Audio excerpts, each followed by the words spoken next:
Bismillah, Assalamualaikum warahmatullahi wabarakatuh. Selamat pagi. Kali ini bersama dengan saya Muhammad Arifin di channel Arifin Math. Kali ini kita akan membahas materi matematika kelas 10 semester yang kedua, yakni tentang trigonometri. Dan pada bagian yang pertama ini kita akan fokus membahas tentang ukuran sudut. Kami mengucapkan terima kasih kepada Anda yang sudah subscribe dan mendukung channel kami. Dan bagi yang belum subscribe, kami persilakan untuk subscribe dan mengaktifkan notifikasinya agar Anda mendapatkan informasi terupdate dari kami. Baik, ukuran sudut dalam bentuk derajat dan radian. Secara umum, ukuran sudut itu ada dua, yakni derajat yang disimbolkan dengan bulatan di atas seperti ini, dan pi radian, ya, terus seperti ini disimbolkan dengan pi rad. Baik, bagaimana hubungan antara derajat dan radian?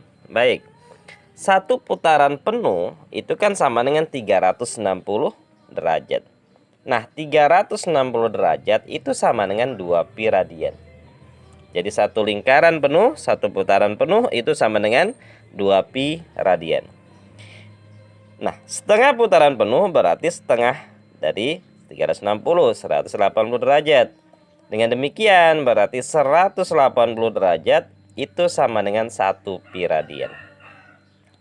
Nah, kalau 1 pi radian itu sama dengan 180 derajat, berarti kalau derajat mau dirubah ke radian gimana? Nah, berarti ini kita punya hubungannya. Berarti 1 derajat itu sama dengan pi radian dibagi dengan 180. Nah, boleh dituliskan seperti ini. Kalau seperempat putaran penuh, ya 90 derajat. Baik, kita langsung masuk di contoh saja ya. Bagaimana kita mengkonversi dari satu bentuk satuan sudut ke bentuk yang lain. Oke, nomor 1, ubahlah sudut-sudut berikut ke bentuk derajat. Baik, 1/9 putaran. Nah, berarti kalau kita mau rubah dalam bentuk derajat, berarti ini kita tulis 1/9 kali. Nah, satu putaran tadi berapa derajat? Satu putaran 360. Ini bisa disederhanakan ya, sama-sama dibagi 9, berarti hasilnya adalah 40 derajat. Nah, demikian. Kalau 4/5 putaran, ya tulis saja, berarti 4/5 dikali satu putaran 360 derajat. Sama dengan, bisa dibagi, boleh ini 72 kan, 72 kali 4 berarti 288 derajat. Oke, 3/4 pi radian berarti 3/4 kali. Nah, 1 pi radian itu 180 derajat ini. Berarti ini boleh 1 pi radian diganti dengan 180 derajat. Mau dibagi dulu juga boleh. Berapa hasilnya ini? Bagi ini berarti 45 ya. 45 derajat kali 3, 135 derajat. Nah, demikian. Kalau 4/5 pi radian, ya tulis saja, berarti 4/5 kali 1 pi radian adalah 180 derajat. Nah, sederhanakan aja nih, boleh ini. Berapa itu? 36 ya. Oke, baik, berarti ini 2 144 derajat. Baik, yang kedua, ubahlah sudut berikut ke bentuk radian. Oke. Pertama 1/8 putaran, berarti ini bisa kita tuliskan 1/8 kali satu putaran itu berapa radian, kan gitu ya. Satu putaran itu sama dengan 2 pi radian ini. Satu putaran sama dengan 2 pi radian, berarti 1/8 dikali 2 pi radian. Sama dengan, kalau mau sederhanakan boleh, berarti hasilnya 1/4 ya, pi radian. Ya, demikian. B, 3/5 putaran. Berarti 3/5 kali satu putaran 2 pi radian. Kan gitu ya. Sama dengan, bisa disederhanakan kali aja, berarti 6/5 pi radian. Oke. Kalau 120 derajat berarti tulis saja di sini 120 kali. Nah, 1 derajat itu berapa? 1 derajat dirubah dalam pi radian ini berarti kali pi per 180 radian. Ini ya, ini sederhanakan aja boleh. Sama-sama dibagi berapa lagi? Bagi 6 ya, berarti 2/3 pi radian. Oke, baik. Bagian D, 225 derajat. Nah, itu berapa pi radian? Ya, langsung aja. Berarti ini 225 dikali 1 derajat tadi berapa? 1 derajat tadi adalah pi per 180 ya. Radian kan gitu ya.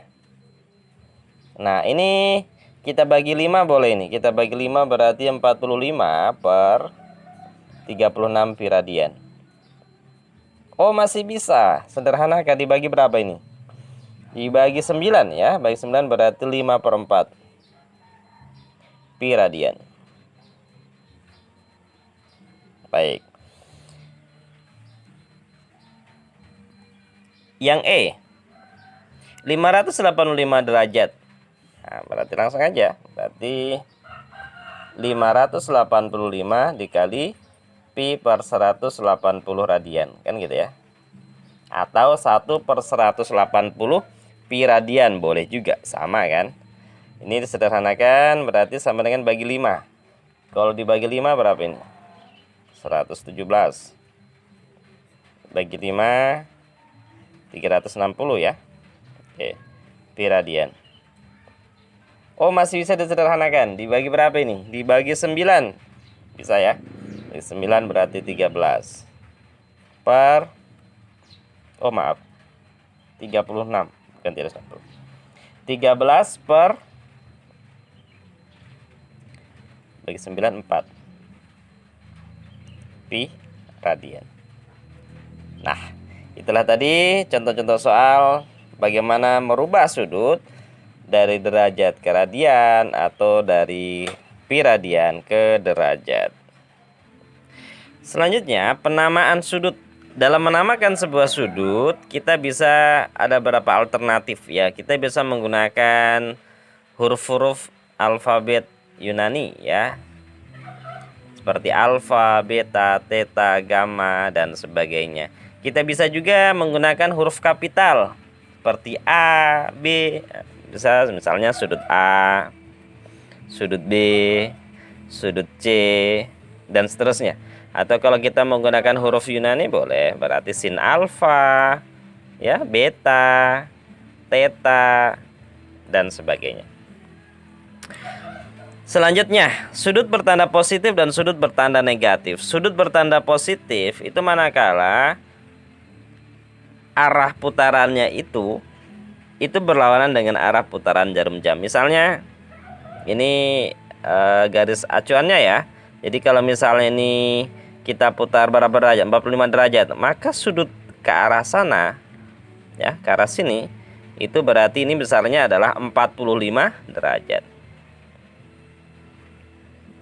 Sebaliknya, kalau ini daerah ini kita putar searah dengan arah putaran jarum jam sebesar 90 derajat, maka sudutnya ini kita katakan sebagai min 90 derajat gitu.